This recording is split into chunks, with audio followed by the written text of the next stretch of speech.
welcome to... I don't know what it's called yet. You're going to need some... You can use a tea towel. We could go with Ben from the Bread Corps. Welcome to bread baking bad. Welcome to Drop Bread. Drop Bread. Born and Bred. Or Return of the Bread. So today we're going to start by doing like some really basic stuff. I think like the best thing to do is probably just to go the easiest thing for people to make. So we're going to use white flour and yeast and salt, really basic ingredients, and I'll show you loads of different ways that you can use that simple dough mixture to make loads of different kinds of bread. We're going to need water, we're going to need flour, some yeast, a little bit of vegetable oil is always a treat, and we're also going to need some salt. So the idea today is I'm going to show you how to make foccacia, a tin loaf, and just a standard boule. First things first, what we're going to do is we're going to weigh out the dry ingredients, very important, but we're going to leave out the salt. So we're going to weigh in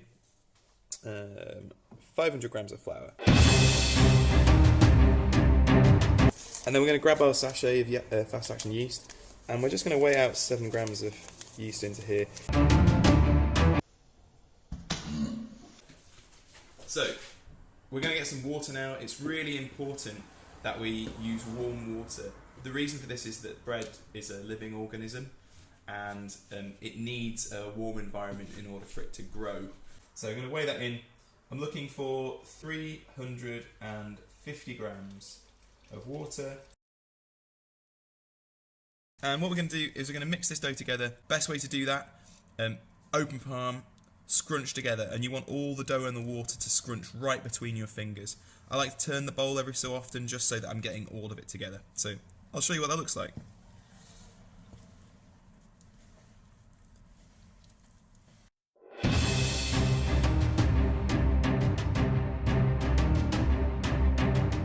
As soon as you've got something like this, you want to check underneath the bowl, make sure that there's no dry bits, and then you can use your scraper. If you don't have a scraper, you can use like a spatula or a wooden spoon maybe, something like that.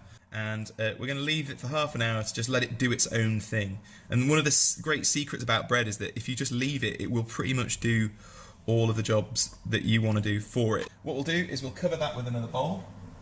I've got this cumin stained bowl here. So what we're going to do is just check the stretchiness of the dough, and so you can see without kneading the dough at all, we've already got loads of stretchiness. The stretchiness is really, really important when we're making bread. That tells us that the gluten is starting to form, and it's the gluten that's going to trap the gases that are produced by the yeast to make our bread rise in the oven nice and high. Next thing to do is to add the salt, and now we're just going to mix our salt in. Well, we're going to weigh it 7 grams, the same weight as the amount of yeast, and then what we're going to do now is we're going to mix this pretty much in the same way that we mixed it before, and so that's going to be like scrunching it between our hands, and we're going to carry on doing that until we can't feel any of the granules inside of the dough mass on our fingers anymore.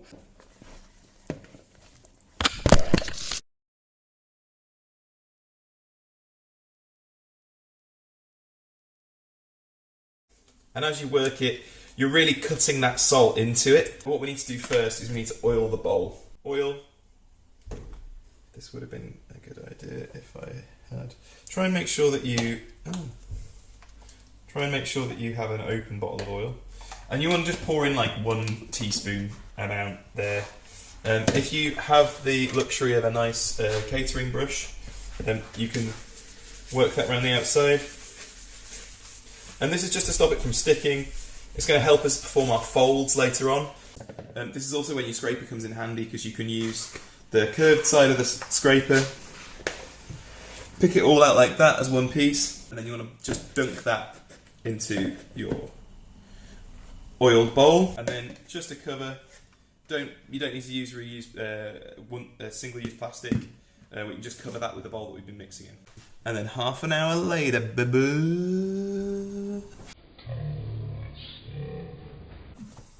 And what we're going to do now is we're going to perform our first fold on the dough.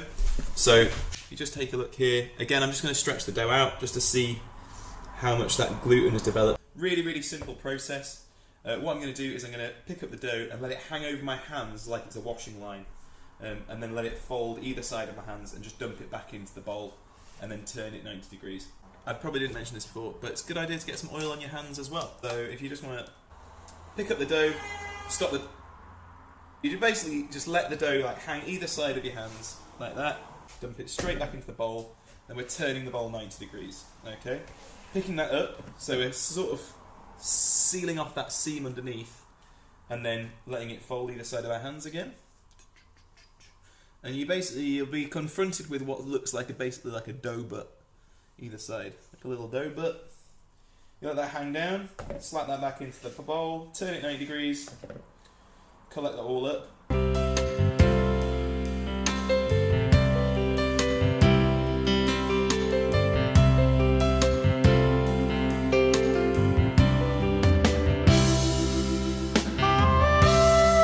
So we're going to leave that again for another half an hour. So I've given you a heads up view now, just to see what it looks like when we perform a fold from above. So again, we're just going to let that fall down either side of your hands like this. And we're going to just pop that back in the bowl, right in the centre, let it relax down and turn it 90 degrees. Then we're going to pick that up, either side, so it's sort of held in like that. And we're going to let that fold either side of our hands and then back down into the bowl.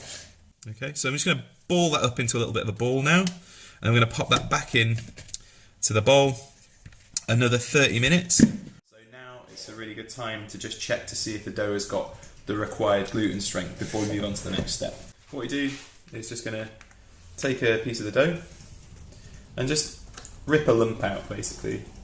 Just want to rip some dough off the main mass, and then what we're going to do is I'm just going to stretch it out between my fingers, and this is called the window pane test. So we stretch the dough out until we can create like a nice sort of semi-translucent permeable membrane, if you like. So it has to be really, really thin, and you want to be able to see your fingers going through the other side of it like that. And then what we're going to do now is we're going to pre-shape the dough, which is going to offer the dough a little bit of pre-structure. What we're going to do is going to flour the dough rather than the board, okay? And that's going to stop us from over-flouring, okay? I think one of the key things that people do is when they're mixing bread is they think that you need to add loads of flour during the process. It's an absolute no-no. If you add in loads of flour, it's just going to be an absolute nightmare. You'll end up covered in dough head to toe. So just don't bother with that. Give it a little sprinkling. Light sprinkling over the top. I like to think of it as a light sprinkling of snow just over the top like that. And then just going to use our scraper just to scrape it out onto the bench here. And it's always better as well to flour your hands rather than the surface. The more flour we incorporate into the dough, the more you're going to change the formula that we've started out with. And that's going to really like change the composition. Also, we don't want raw flour being folded into this loaf. Okay, so just make sure you've got a bit of flour on hand, just nearby, so you can make sure that your hands are nice and floured. Usually I sort of wash my hands in flour, give it one clap, and then that should be enough flour on your hands. Okay, so what we're going to do is we're going to shape this loaf into a ball. The way we do that is just make sure that the dough is loose from the bench, like that, which it is. This isn't feeling particularly active, but I think it'll warm up soon. So what I'm going to do is I'm going to observe my loaf. I'm going to try and find the most obvious point that's sticking out. So for the moment it's this bit, so I've got a really obvious point facing me. So what I'm going to do is I'm going to stretch that section out, and I'm going to fold it into the centre like that. Okay, I'm going to just press the dough down a little bit just to make sure it adheres to the centre. I'm going to turn it like, I don't know, 20 degrees, and I've created another nice angle by performing that fold before. So I'm going to stretch that out and fold that in. Again, repeating, created a nice angle. Stretch that out, not very far, and all the time I'm listening to how the dough feels. So if I'm overstretching the dough, I'll begin to start feeling the dough surface break underneath and on the top. When it starts feeling sticky, that's when I'm going to fold it into the centre, or just a little bit before. at sort of this point, the dough starts to tell me that it wants to flip over, because when I'm stretching it and folding it over and trying to get it into the middle, it's just showing me the other side of it. So what I'm going to do is just allow that to happen. Now, just to finish off that loaf, what we're going to do is just going to do a figure of 8 action.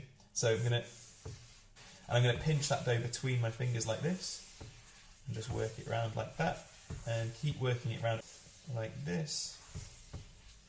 And you want to carry on doing that until you can start to see visible bubbles appear on the surface of the dough. So you start to see little, I'll try and show you. You begin to see little sort of bubbles emerge just on the surface here, and that's what we're looking for. And that tells us we've got the required surface tension for the dough. We're going to just cover this now. Use one of the bowls that we used from before, so one of these, and just whack that over the top, and that'll just seal it so that it doesn't get dry. Like I said earlier on in the show, we are going to do 2 other types of bread today. So I made up a second batch of dough, and I'm going to do the same pretty much as before. Just going to flour the top of the bowl like this.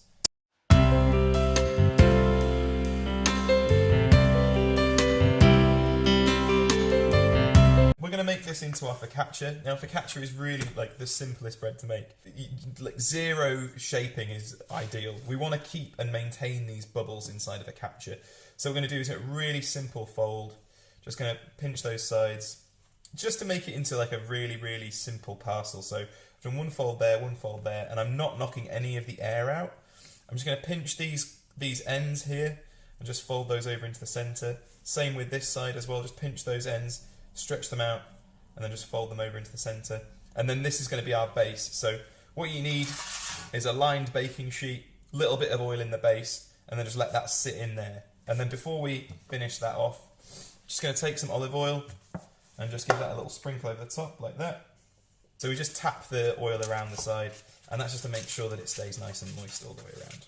We're going to let that rest, and then I'm going to push that out into the sides of the tin just to stretch it out later on. And then we're going to move on to this piece here, these bits of dough. And what we're going to do is going to form 3 balls with this, and then that's going to go into this oiled baking tin here as well. And what we're going to do here is we're going to do exactly the same. So we're going to stretch out the most obvious and most fugly bit that we can find, and we're going to stretch that and fold that into the centre. So stretching and folding, turning as we go, always in the same direction.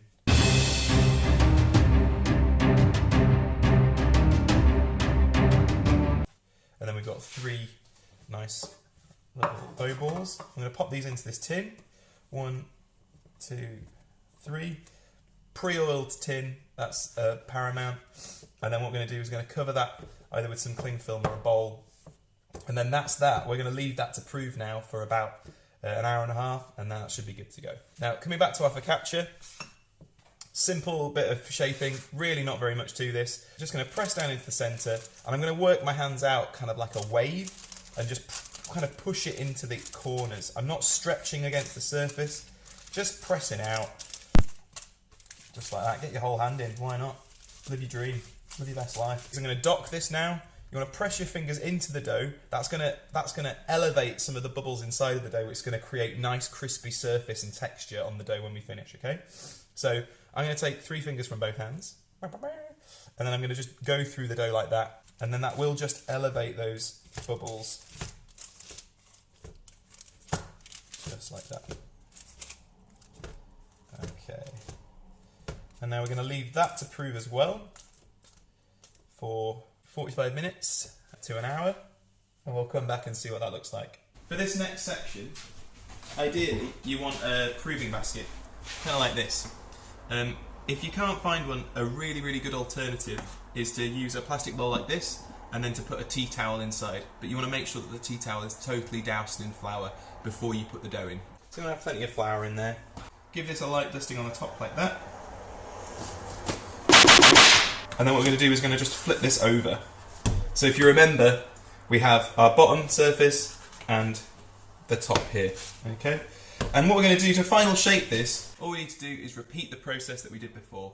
And what we're going to do is going to identify the most obvious point on the loaf. So for me, it's this bit. I've got a really clear angle there, so I'm going to stretch the dough out here and fold that into the centre. And again, I'm not stretching it too far. I'm just stretching it a little bit out like that, until it's just giving me a little bit of resistance, okay? So I'm never stretching the dough beyond where it wants to be stretched. Okay, so keep working the dough around.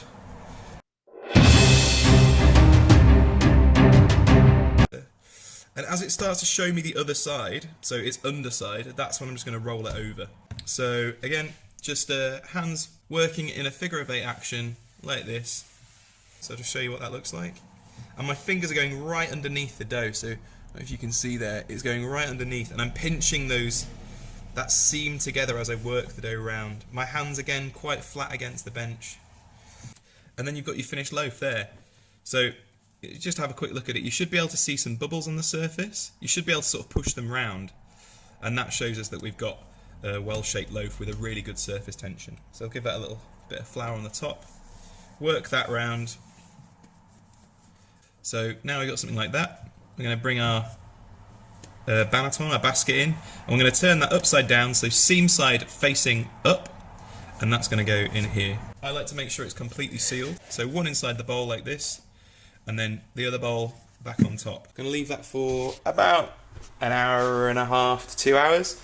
I'll come back and I'll show you how we check to see if the dough's proofed. So we're ready to bake now. The oven's got an up to temperature, and we've got our focaccia here and our tin loaf. What we're going to do is just going to finish these loaves off. As you can see, it's really filled out the pan. Next thing to do, a little bit more olive oil. Just go over the top like that with your olive oil, and then I'm just going to dock that again. Just to bring those bubbles up. Nice. A little bit of salt. I'll use my unoily hand. Roll it over the top. A little bit of rosemary, and then just sprinkle it over the top. If you can't find rosemary in the shops, you can find it just on bushes around and about. Just grab it off someone's rosemary bush out in the streets, out on the mean streets of Leeds. So that's your focaccia. That's done. That's finished. I'm going to leave that just there, and then I'll just show you the tin loaf as well. So this is the tin loaf here, nice and high in the tin. What I've done here is I've made a little egg wash, and then very delicately, you want this to be really delicate, imagine you're brushing the hair of your loved one. It has to be very, very gentle, all over the loaf, and this is going to give it a really nice high sheen gloss. Okay, so our oven's up to temperature. What we're going to do is I'm going to pop a tray in the base of the oven, like so, and then a bit of boiling water from the kettle, pour that in. That's going to create loads of steam for our bread, which is really important for the first stage of the bake. It allows the dough to rise fully before it creates a crust. So I'm going to put the bread in, nice bit of loaf there, and then we're going to throw in the focaccia as well. There we go. And you put it on for 20 minutes. And then you press start. Okay, we're going to stop that and take a look at the bread. There we go. Great stuff. Nice. What we're going to do, we've got a cast iron pot here, and that's going to go back into the oven that we've just taken that stuff out from. And this is going to preheat now for around about 20-25 minutes. What we're going to do is just going to check the proof of this loaf here. So this has been in our basket now for about 2 hours. Just going to take a little bit of flour on my finger. I'm just going to press that into the loaf and hold it there just for a second, and then bring my finger out. And what I'm looking for it to do is to spring back by about just 25%. Okay, so got our dough. What I'm going to do is I'm going to just gently pour this out onto the parchment, and being gentle is paramount here because we don't want to knock any more of the gas out. And I'm just going to let it roll onto the parchment paper like that. Okay, there we go. And then you need to get your sharpest, thinnest knife. This is a fish knife. The key with this is be assertive, know where you're going to start with the blade in and where you're going to finish, and be confident. Don't dilly-dally around with the dough. So a little bit of pressure down on the loaf, and move your hand slightly away. One confident strike down. Like that. I'm going to do another one across the top. Again, a little bit of pressure down, pulling to the side. Assertive action going down. Make that a nice clean cut. I'm just going to do a couple of little extra Cuts here, and here, and here, and here. Like this. There we go. Pop this on the top, and this is what's going to create our sealed environment. So we're not adding steam directly into this loaf, but the steam that's going to come off the dough itself whilst it's cooking is going to basically sort of baste it in its own juices. Okay, so that's going in now for 20 minutes with the lid on, and it should look pretty spectacular, hopefully. There we go. So what I'll do is I'll pop this back in the oven, and we'll give this another 20 minutes just to get the colour that we want. Okay, we're ready. It's coming out. See what it's looking like. Whoa! Nice bit of colour on there. Just going to let that roll out very delicately and very gently.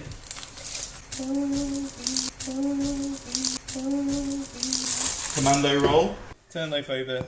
Give it a nice tap. Want to hear like a nice hollow sound.